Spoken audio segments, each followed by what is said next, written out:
وسلم عليه اللهم صل على سيدنا محمد وعلى آل سيدنا محمد وأصحاب سيدنا محمد وبارك وسلم عليه اللهم صل على سيدنا محمد وعلى آل سيدنا محمد وأصحاب سيدنا محمد وبارك وسلم عليه اللهم صل على سيدنا محمد وعلى آل سيدنا محمد وأصحاب سيدنا محمد وبارك وسلم عليه اللهم صل على سيدنا محمد وعلى آل سيدنا محمد وأصحاب سيدنا محمد وبارك وسلم عليه اللهم صل على سيدنا محمد وعلى آل سيدنا محمد وأصحاب سيدنا محمد وبارك وسلم عليه الحمد لله نحمده ونستعينه ونستغفره ونؤمن به ونتوكل عليه ونعوذ بالله من شرور أنفسنا ومن سيئات أعمالنا من يهده الله فلا مضل له ومن يضلله فلا هادي له ونشهد أن لا إله إلا الله وحده لا شريك له ونشهد أن سيدنا ومولانا محمدا عبده ورسوله صلى الله تعالى عليه وعلى آله وأصحابه وأزواجه وذرياته وبارك وسلم تسليما كثيرا كثيرا أما بعد فقد قال الله تبارك وتعالى في كتابه العظيم يا أيها الذين آمنوا كتب عليكم الصيام كما كتب على الذين من قبلكم لعلكم تتقون وقال الله تبارك وتعالى شهر رمضان الذي أنزل فيه القرآن هدى للناس وبينات من الهدى والفرقان وقال النبي صلى الله عليه وسلم من صام رمضان إيمانا واحتسابا غفر له ما تقدم من ذنبه وقال النبي صلى الله عليه وسلم بني الإسلام على 5 شهادة أن لا إله إلا الله وإقام الصلاة وإيتاء الزكاة والحج وصوم رمضان أو كما قال عليه الصلاة والتسليم صدق الله مولانا العظيم وصدق رسوله النبي الكريم ونحن على ذلك لمن الشاهدين والشاكرين والحمد لله رب العالمين يا رب صل وسلم دائما أبدا على حبيبك خير الخلق كلهم. محترم بزرگوں اور دوستو، دنیا کا یہ سارا نظام محبت کی بنیاد پر چلتا ہے. اس کے معنی یہ ہیں کہ دنیا میں اگر محبتیں نہ ہوتی تو دنیا کا نظام چل ہی نہیں سکتا تھا. ہو سکتا ہے یہ بات پوری طرح سمجھ میں نہ آئے جب تک اس کی تھوڑی سی تفصیل بیان نہ کی جائے. دنیا کا ہر ماں باپ، چاہے وہ انسان ہو چاہے جانور ہو، ہر ماں باپ اپنی اولاد کی محبت رکھتی ہے، اس لیے وہ اولاد کی خدمت کرتی ہے، اولاد کی پرورش کرتی ہے. اگر محبت نہیں ہوتی تو کون مصیبت جھیلے گا اپنی اولاد کی خدمت کرنے کے لیے، تربیت کرنے کے لیے، ان کی مشکلات دور کرنے کے لیے؟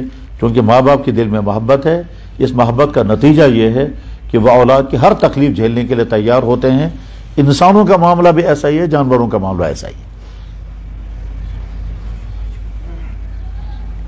چڑیا اپنے بچے کے لیے بے قرار رہتی ہے کہ اس کو دانا ملنا چاہیے، اس کو پریشانی نہیں آنی چاہیے. حتیٰ کہ جب چڑیا یہ دیکھتی ہے گھونسلے میں میرا بچہ ہے اور نیچے سے بلی گزر رہی ہے تو اس کو اپنی فکر نہیں ہوتی، اس کو فکر ہوتی ہے یہ بلی اوپر اگر چڑھے گی تو میرے بچوں کو کھا جائے گی، تو وہ چیخنے لگتی ہے کیونکہ اس کے دل میں بچوں کی محبت ہے. گائے دودھ دینے والی ہے، اگر اس کو ہم کہیں لے کے چلنا ہے تو جس بچڑے کو دودھ دیتی بچڑے کو لے کر چلے، گائے خود بخود پیچھے چلے گی کیونکہ گائے کے دل میں بچے کی محبت ہے. انسانوں کے دلوں میں اپنی اولادوں کی محبت ہے، اس لیے انسان ہر طرح کی قربانیاں، ہر طرح کی محنتیں اختیار کرتا ہے اپنے بچوں کی تربیت کے لیے. یہ کیسا انسان کر رہا ہے صبح پانچ بچن خطر تمام تر تکلیف برداشت سے بچوں کے لیے کوئی محبت ہے. اسی طرح سے بھائی کے دل میں بھائی کی محبت ہے، لہذا بوجھ بیس واتا. مرد کے دل میں بیوی کی محبت ہے، بیٹے کے دل میں ماں کی محبت ہے، دوست کے دل میں دوست کی محبت ہے، استاد کے دل میں شاگرد کی محبت ہے، پیر کے دل میں مرید کی محبت ہے. اس وجہ سے ایک انسان دوسرے کے لیے قربانی دیتا ہے، وہاں وجہ محبت ہے. انسان کو اپنے جسم کی محبت ہے، اس محبت کی وجہ سے وہ محنتیں کرتا ہے، جسم کو آرام پہنچانے کی کوشش کرتا ہے. دنیا کا سارا نظام محبت پر چلتا ہے. اسی لیے حدیث میں ہے اللہ کے نبی علیہ السلام نے ارشاد فرمایا کہ اللہ نے محبت اور شفقت کے 10 حصے کیے، ایک حصہ ساری کائنات میں تقسیم کیا، 9 حصے اپنے پاس رکھے.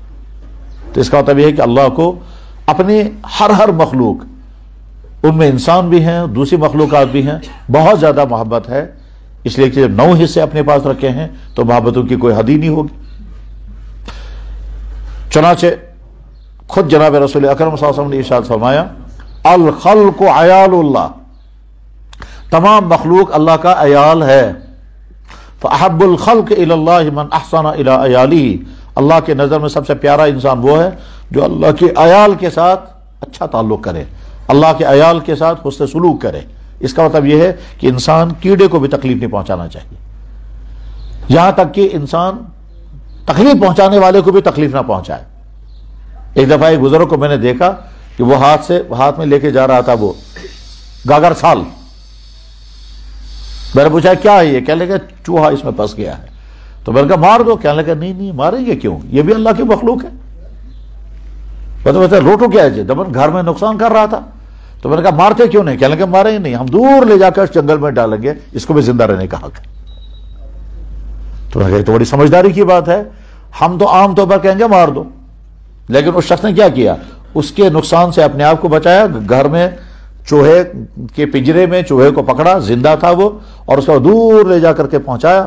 وہاں سے وہ چوہا کہیں سوراخ میں چلا گیا ہوگا. تو غرض ہے کہ انسان کسی جانور کو بھی تکلیف نہ پہنچائے، وہ بھی اللہ کی مخلوق ہے. یہ دنیا کا سارا نظام محبت. جب محبت پر چلتا ہے اور اللہ نے اپنے اندر محبت مخلوق کی رکھی ہے تو محبت کے 2 تقاضے ہوتے ہیں. وہ 2 تقاضے کیا ہوتے ہیں؟ نفع پہنچانے والی چیزوں کو انجام دینا اور نقصان پہنچانے والی چیزوں سے مخلوق کو بچانا. میل سنس دلس مش اولاد سن محبت، لہذا باپ اپنے اولاد کے لیے سب کچھ کرنے کو تیار ہے اور کبھی کبھی بہت ساری چیزوں کو روکتا ہے. یہ سا کرون اچھن کرون فلن سن گھر چھین گسن فلن چیز. بیٹا ابھی چھوٹا ہے، مان لیجئے ابھی ٹین ایج میں ہے. یہ بیٹا باپ سے کہتا ہے میں دی تو بائک، میں دی اسے بائک. باپ کہتا ہے دیکھو بہت سارے لڑکوں کے بائکوں کے ایکسیڈنٹ ہو گئے، اس لیے تجھے نہیں دوں گا. بیٹا جو ہے وہ اڑ گیا، ضد کرنے لگ گیا. اب وہ ماں سے کہتا ہے اے مسوانتی کیا ایشن مانا سارے نیچے بھائی میں کیا ازنا، سب کے پاس ہے مجھے کیوں نہیں. ماں کہتے ہیں نہیں ٹھیک نہیں ہے. بہرحال تو ماں جو ہے وہ فوراً بچے کا ساتھ دیتی ہے اور وہ بھی کہتی ہے میں کیا سار نہیں اگر بھائی امس اگر شو اکشوش دس ہے. باپ کہتا ہے کچھ بھی ہو جائے میں نہیں دوں گا. اب اگر بیٹا یہ کہے گا بڑا ظالم ہے، یہ میری تمنا پوری نہیں کر رہا ہے. باپ کہتا ہے میں ظالم ہوں یا عادل ہوں مگر بہرحال تجھے میں بائک نہیں دوں گا. اب اگر اس کے بعد اگر سوال کیا جائے گا یہ باپ نفرت کی وجہ سے ایسا کر رہا ہے یا محبت کی وجہ سے؟ محبت کی وجہ سے. بیمار ڈاکٹر کے پاس گیا اور ڈاکٹر سے کہتا ہے جناب میں کرتا ہوں ملاحظہ. ڈاکٹر نے اچھی طرح سے چیک اپ کیا. چیک اپ کرنے کے بعد بھی ڈاکٹر کہتا ہے دوائی یہ کھانی ہے مگر یہتی پرہیز یہتی پرہیز یہتی پرہیز یہتی پرہیز. گوشت کا بھی پرہیز ہے، شوگر کا بھی پرہیز ہے، فلانی چیز کا بھی پرہیز ہے، بلکہ بعض دفعہ بڑی فائدے مند چیزوں کا بھی پرہیز. ڈاکٹر کہتا ہے چونکہ یورک ایسڈ بڑھ گیا ڈرائی فروٹ بند کر دو. اور ڈرائی فروٹ تو بہت طاقتور چیز ہے. امیون سسٹم ڈاکٹر یہ کہہ رہے ہیں امیون سسٹم مضبوط بنانا ہے تو ڈرائی فروٹ کھاؤ، اور ہم کو ڈاکٹر کہتا ہے مت کھاؤ. ٹھیک اسی طرح سے گوشت کے اندر بہت پروٹین ہے مگر ڈاکٹر نے کہا کار سے پرہیز. ٹھیک اسی طرح سے راجما دال میں بہت زیادہ پروٹین ہے مگر ڈاکٹر نے کہا سچی پرہیز کروں. تو کیا بیمار یہ کہہ سکتا ہے بڑا ظالم آدمی ہے یہ کہ بڑی مفید ترین چیز کو میرے لیے حرام کر رہا ہے؟ جواب ہے نہیں. ڈاکٹر کی شفقت کا، ڈاکٹر کے میڈیکل سسٹم کا تقاضا یہ ہے کہ اس آدمی کو وہ بین کر دے کہ یہ چیزیں تجھے نہیں کرنی ہے. اگر وہ کہے گا جن چیزوں سے تجھے نقصان ہے اگر تجھے شوق ہے کھاؤ عیش کر کے، تو اس کا مطلب یہ ہے کہ یہ ڈاکٹر ہمدرد نہیں ہے. ڈاکٹر کی ہمدردی کا تقاضا یہ ہے کہ جو چیز بیمار کو نقصان پہنچائے اس چیز کو بین کر دے. بلکہ کبھی کبھی ایک دن بین کرے گا دوسرے دن کہے گا کھاؤ. ایک دو سنو بین کرے بے دو چھونے کیسا کہیں پرواہ چھو. مثلا سردی کی وجہ سے چھاتی خراب ہو گئی، ڈاکٹر نے کہا ساری ٹھنڈی چیزیں بند کر دو، اور اس کے ساتھ ساتھ تمہیں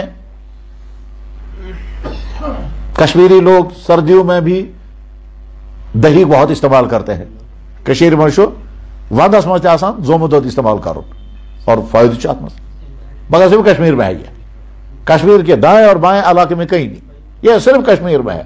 کیا صاحب کہ سردیوں میں یہاں دہی مفید ہے اکثر، ورنہ باہر جہاں بھی ہوں گے کہا بالکل نہیں، سردیوں میں وہاں تو گرمیوں میں دہی کھائیں گے تو چھاتیں خراب ہو جاتی ہے، یہاں کشمیر میں ہی ہے یہ۔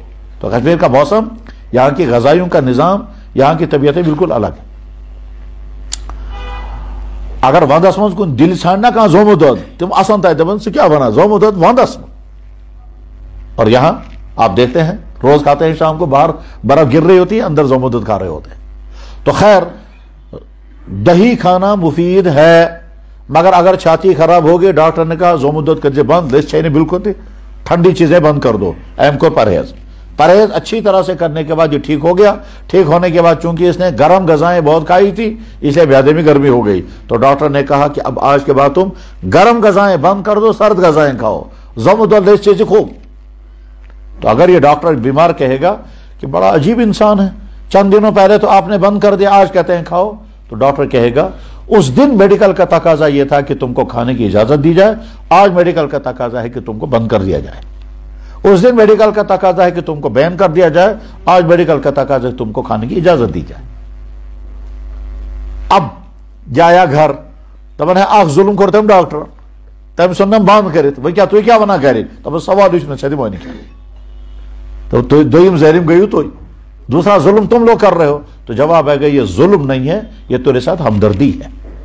تو ہمدردی کی وجہ سے کبھی کبھی ظاہر کا فیصلہ ایسا ہوتا ہے جو لگتا ہے کڑوا، مگر حقیقت میں اسی میں فائدہ ہوتا ہے۔ ہمدردی کا تقاضا ہے کہ بچے کو فلاں جگہ بین جانے سے بین کر دو، تو ہمدردی کرنی ہے، اور اگر ہم بچے کو کہیں گے جاؤ ایش کرو کوئی حرج نہیں، تو ہم بدخواہی کر رہے ہیں، بدخواہی کر رہے ہیں۔ یہ جو ہمدردی ہے کہ اس وقت اس انسان کے لیے کیا بہتر ہے وہی کرنا چاہیے جو اس کے لیے بہتر ہو، چاہے وقتی طور پر وہ لگے مشکل، وقتی طور پر وہ لگے کڑوا، وقتی طور پر وہ لگے گا تلخ ہے، یار وقتی طور پر لگے گا ظلم ہے، مگر ہمدردی کا تقاضا یہی ہے کہ جو اس کے لیے مفید ہے وہ اس کو بتائی جائے۔ بس یہ بات سمجھنے کے بعد اب دیکھیں آگے۔ انسان کو پیدا کیا اللہ نے، انسان کے جسم کی کوئی چیز انسان کی بنائی ہوئی نہیں ہے، انسان کے لیے مفید کیا کیا چیزیں ہیں انسان سے زیادہ اللہ جانتے ہیں، انسان کو نقصان پہنچانے والی کیا کیا چیزیں ہیں انسان سے زیادہ اللہ جانتے ہیں۔ بالکل اسی طرح سے جس